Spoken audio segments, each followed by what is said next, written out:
Hey everyone, and welcome to another video. I'm a mess right now, but I just finished reading this book called Pages of Promise by Jessica Ashley. Yeah, I think she's an indie author, so shout out to her. I want to give special attention to indie authors because it's so important to promote them. We don't get a lot of people promoting our books and talking about them and stuff. And you should always, like, if you read a book, it is so important to leave a review of the book because it really helps out the author, especially indie authors.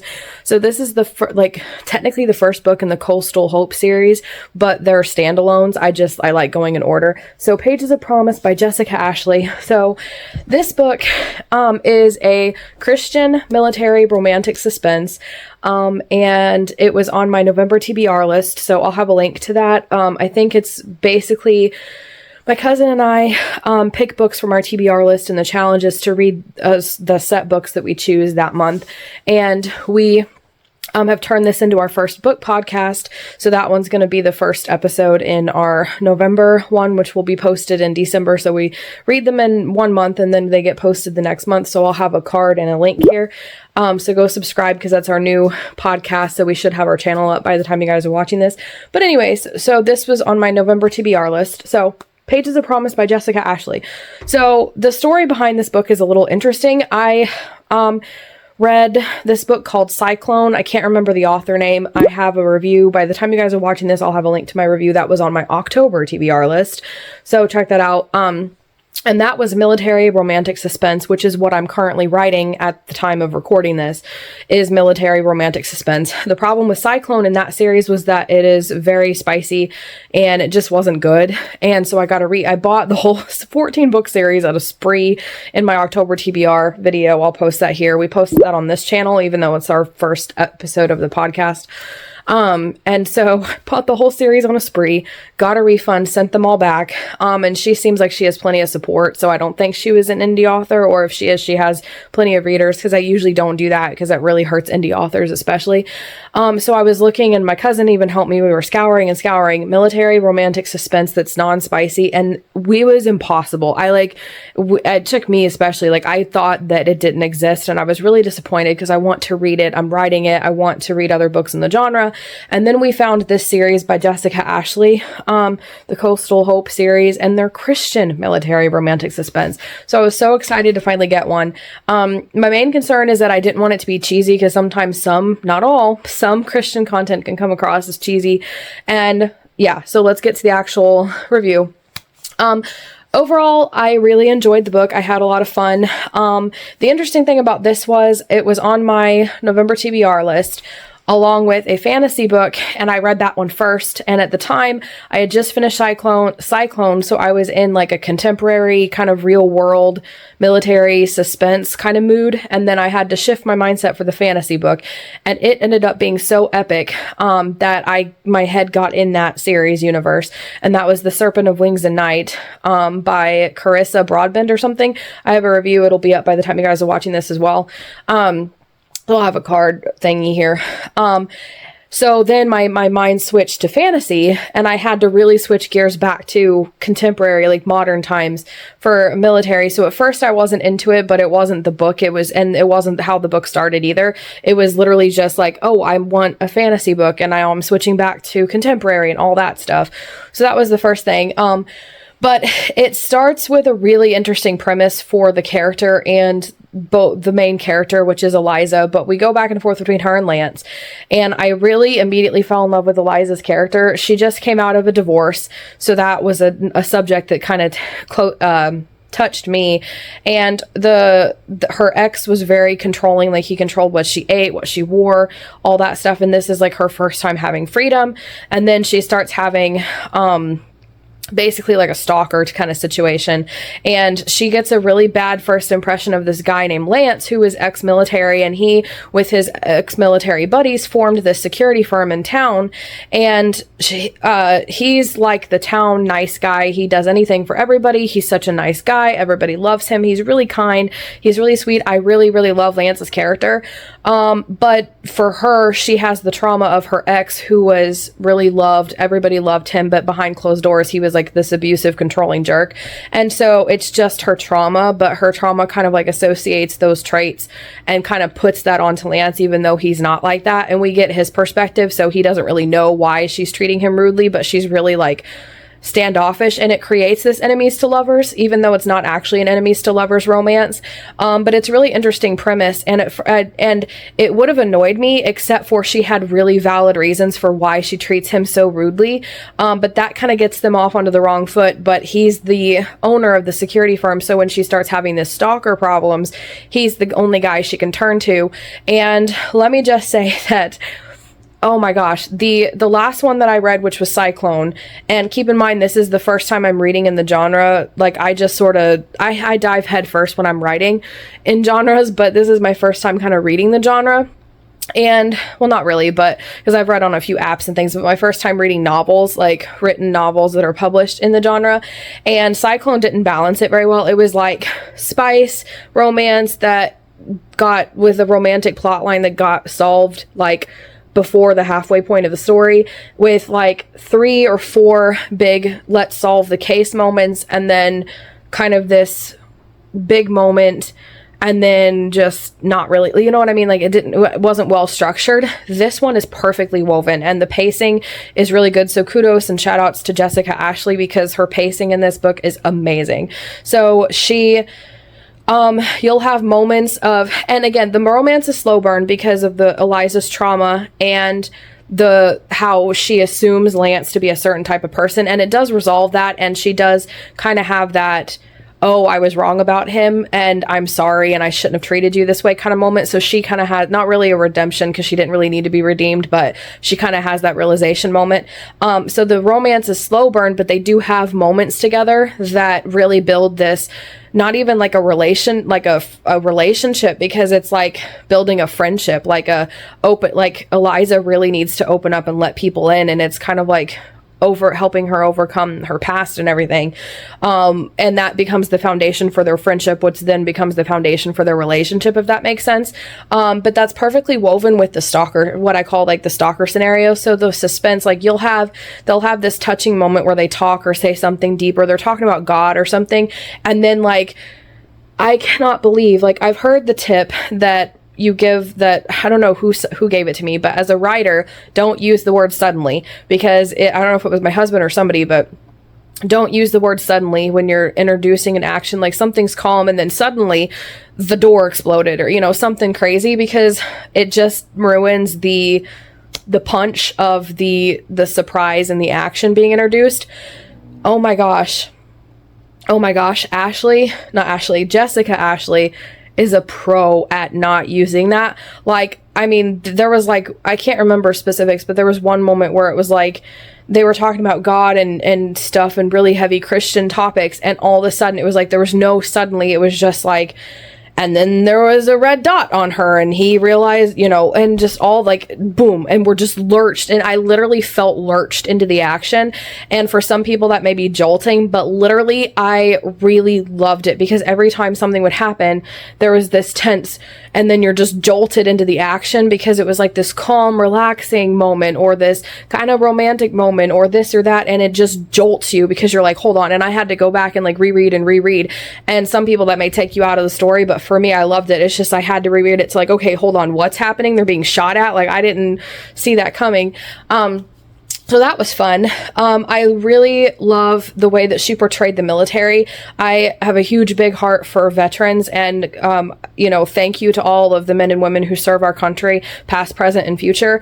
But for me, I feel like she handles the soldier like character and mentality and like what he's been through, and she's very respectful, and she's very realistic, and it's written really well, and it's very true, and I love Lance's character. She also does a good job of introducing his buddies. Like, part of these military romantic suspenses is that the guys kind of all come together and form this thing, and then that becomes the basis for your romantic series. And so you kind of introduce all of the buddies in the first book, and then, you know, later on they're going to get their own stories, and she does a really good job of getting me interested in the other guys. Elijah and Michael are the two main ones. There's this it's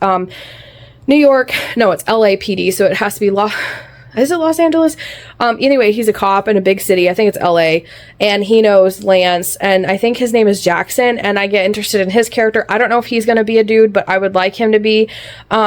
So that's really cool, and their dynamic and the friendships. I love the side characters. The small town vibes is so true and amazing and fun. Although it's a trope, like, oh, everybody knows everybody, and I grew up in an actual small town of 2,000 people, and I think this one has like 4,000. I don't know if it actually says. Maybe I'm just applying things that don't exist, but either way, small town, 2,000 people is the small town I grew up in, and not everybody literally knows everybody, and if you're not in the inn people, then you won't hear all the gossip and stuff. Like, you have to kind of be in the inn, but it's a fun trope, and even I write that. Like, I love writing that trope, so I can't down the trope, but I just wanted to add that touch of realism there. But I love all the different characters within the city and the town and the townspeople. Also, she has a lighthouse, and I don't know why, but I love the whole lighthouse romance vibes. The Other World by Abby Emmons was another one where the character lived in a lighthouse. That was a 5-star read for me and a really good romance. So, and also clean, very clean. So, I'll have a card to that as well. The Other World by Abby Emmons. So that was fun. So I love the lighthouse vibes. I feel like this would be a really good summer read, but I had fun. Like, I cooked in a crock pot and I was reading with it and everything. So the suspense plot line, the stalker, I genuinely thought it was the obvious, and I mean, based on, I don't want to spoil anything. And so I was like, oh, but even if it was to me, even if it had been the typical answer, the things that happen in the storyline is really good. And as a writer, I also like to analyze, like, how do you come up with the different scenarios? Because to me, it's like, oh, you can do this and this and this, but it's like the creative scenarios that happen and the situations and everything was just so fun to read. And like I said, it was like perfectly balanced, because you have a little bit of regular like stuff that's not necessarily always romance, but it was building either one character or the other, or their relationship, which was kind of like a friendship, helping her character. And then it was like then you'd have like suspenseful stuff, and then the investigation, and then you'd have like, you know, again, the comfort. And it wasn't like always in a pattern like that, but it was just perfectly kind of sprinkled in and amongst the book, and I thought that was really good and clever. But the actual like suspense plot was not what I thought it was, and then it wasn't the second or third thing I thought it was, and it had like 2 or 3 twists in the story that I didn't see coming.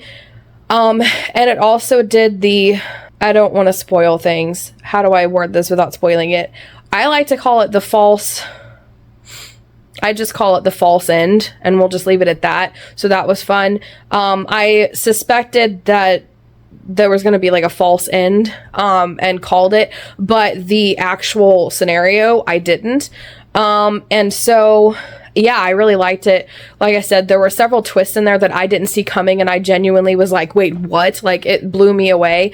We all love at least when you're reading this genre, like the guy saving the girl and the guy getting shot, or, you know, and so I felt like there was a lot of good suspense moments where you really feared for their lives and all the stuff going on. And also not just oh my gosh, this guy's trying to kill me, but also like the idea of your life being ruined is a really heavy theme in this book, which also kind of comes across as like that can be a threat too, because my brain always goes to like, oh my gosh, you know, they're trying to kill you.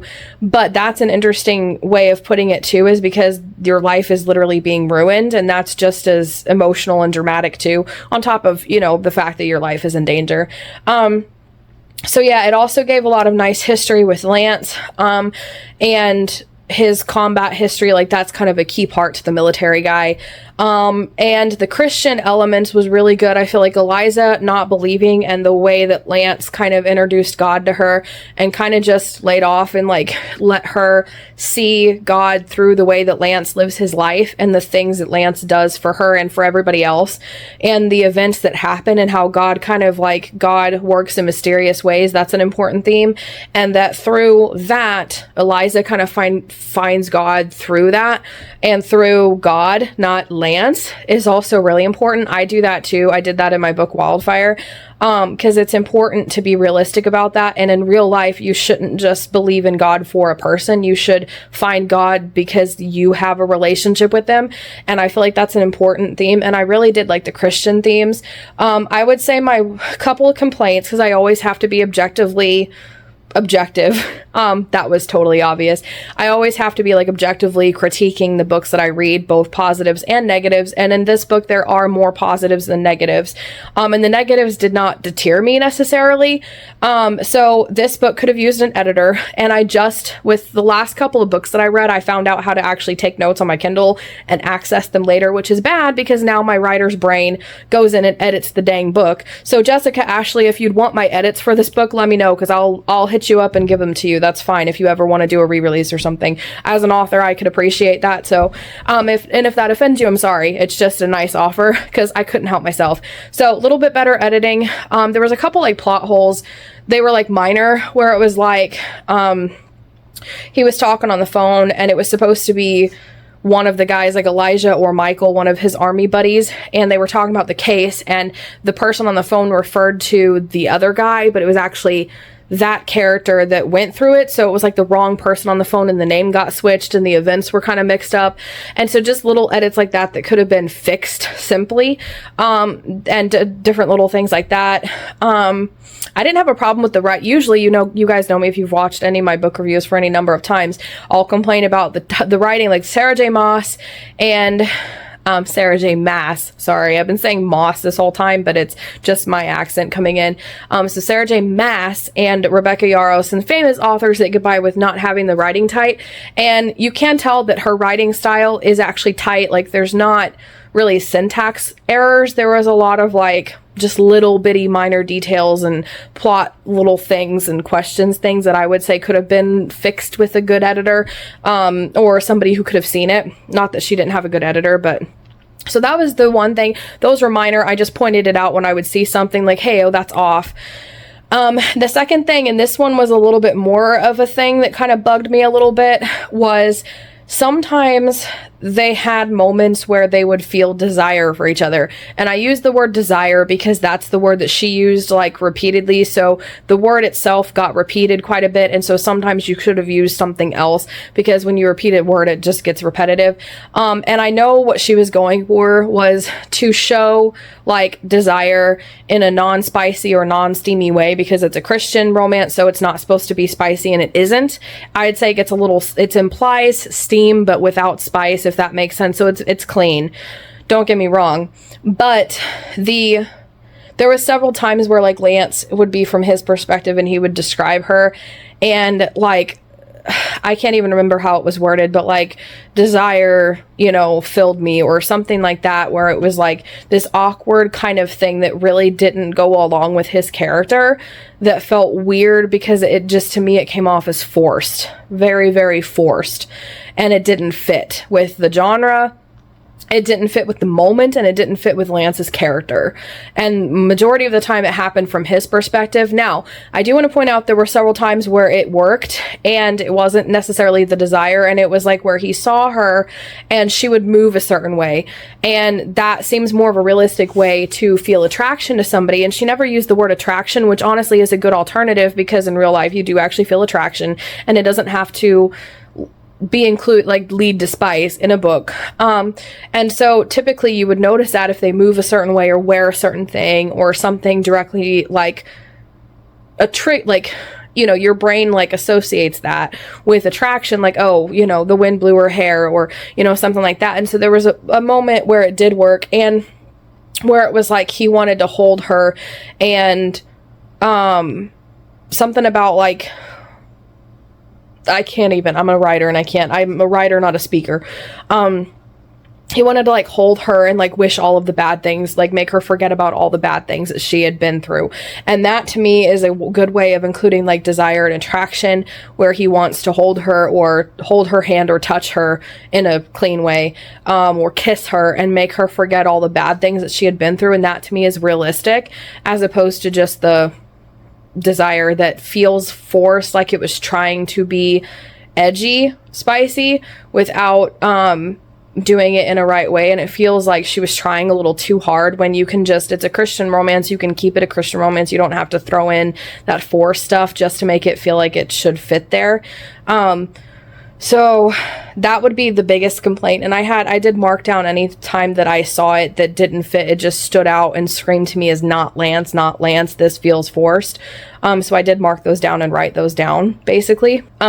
So I would say that would be my biggest complaint about the book. So yeah, overall, I really did enjoy this book, and I love this genre, and I wish I could find more in this genre. She has this whole series, so I'm planning on reading the other books, and I do have, like, this one, out of all of them, they all sounded good. Don't get me wrong, they all sounded good, but there's a few that stand out as I really want to read those. And I had this with the Cyclone and that whole series. I can't remember the author's name. It was like Janie Crouch, and I kept saying her wrong name. And so same thing, where it was like a few of the guys stand out as I really want that story. And this one wasn't the ones that stand out, even though they all sound good. And this book was good. So I'm planning on reading all of it. I just wish there were more series like this that was Christian, military, romantic, suspense. That's a huge tag, but that's what it is. So I wish there were more in the genre, but I'm going to read the rest of Jessica Ashley's books and in this series, and I'm excited. I would say for me, this is 4 stars. I think, just because the desire kind of felt forced a little bit, and it was good and I really enjoyed it. It just wasn't like a blew me away kind of 5-star read. But I really did enjoy it, and 4 stars, like it was a really good book, and I do highly recommend it, especially if you want military, romantic suspense that's Christian, that's clean, that's not spicy. Trust me, those things are hard to find. So if you want a non-spicy military romantic suspense, then Pages of Promise by Jessica Ashley is definitely the book that you want to read. So Eliza and Lance, I would say I really enjoy their couple, by the way, like their relationship, and I enjoyed them as a couple, and I enjoyed their characters, and they both really did have good character arcs. Eliza more so than Lance, but I do feel like Lance went through a character arc as well that was really good. And like I said, the suspense plotline and the romantic plotline were perfectly interwoven, and they both were like really good, along with the character arcs and kind of Eliza's personal, because hers kind of stands out as a bigger character arc, even though Lance did have one. So yeah, 4 stars. I loved this book. I love the series. As soon as I get done here, I'm going to write my reviews and post them everywhere. So I hope you guys have enjoyed this video. One thing I did forget to point out too about the author and the book itself that was kind of another minor critique was that her descriptions are for the characters aren't as strong. They're like right there kind of in the beginning and a little bit throughout, but none of the townspeople and side characters really get good descriptions. I think maybe some of them the first time they're introduced, but like once they're introduced, you kind of like don't see another description again, and it's easy to forget. So like for me, I prefer reading books and also in my writing where you sprinkle descriptions of the characters throughout the book to kind of keep it fresh in their mind, like just like, oh, she brushed a strand of her black hair behind her ear, or I gazed into his green eyes, just to remind us what color eyes he has. And a lot of times specifics aren't actually described, so it's still really hard to picture them. And I just wanted to point that out and kind of add that as a little tidbit. Another thing to add to my review that I keep forgetting about Pages of Promise, the author, sometimes when she describes like the way that people look like when they're feeling an emotion, she doesn't describe the facial features or the body language specifically. She'll just say that they looked angry, and it's kind of telling instead of showing. And a better thing to do when you show things is to describe what facial expression they're doing. Like, are they glaring? Are they clenching their jaw? Are they clenching their fists? Are they breathing heavily? Are they glaring at the ground? Those are just the top of my head. Keep in mind it's 5 a.m., but you get my point. Like, just describe not just the facial expressions, but either facial expressions and or body language, so we can see how they look angrily, or whatever the emotion was. That came up several times in the book, and I did take notes about that too, because those kind of did take me out of the story, because I'm like, what's their facial expression look like? And it kind of goes along with the fact that she didn't describe the characters. more than just the first couple times that they came into the book, which would go back to that, because if you describe their facial expression or whatever, then it kind of, you can reiterate that with their body language, their facial expression every time that they feel, not every time, but like when there's an emotion that's really tense or really that needs to be shown, don't tell it, show it. And by showing it, you like describe it. By describing it, you show it. I hope that makes sense. I'm kind of getting tired, but yeah, I just wish she would have shown more instead of telling, and the lack of description did kind of take me out of it a little bit, but still a 4-star read, still a really good book. Back to my main review. Also, just because this is an indie author and I support indie authors so much more than the mainstream ones, I'll have a link to Pages of Promise down below in the description, so check it out. Pages of Promise by Jessica Ashley. If you love Christian books, check this out, especially for those of you who want to read romance or don't like romance. This is a romance done in a good way that has emotional substance, because I know some people that in my circles don't read romance because they all come off as like physical and like, I like you just because you look good, and they come off as spicy and everything. So if you want a romance that's written good, that's also Christian and delivers a good message along with, like, you know, some action and stuff, then you will love this book. So again, I'll have a link to this book in the description below. So shout out to Jessica Ashley. Pages of Promise, Jessica Ashley. Check it out. If you've read it, let me know what you think in the comments below. And as usual, if you have read it, leave a review for her, because it really, really, really helps out authors. So if you liked this video, please be sure to give it a like and subscribe for more writing or reading videos every Monday, Wednesday, and Friday. And in the meantime, if you enjoyed my review of Pages of Promise, then check out my review of The Other World by Abby Emmons. It was another clean romance that was really, really good and had a lighthouse in it, just like this one did. So check that out. You don't want to miss it. It was a really, really good book.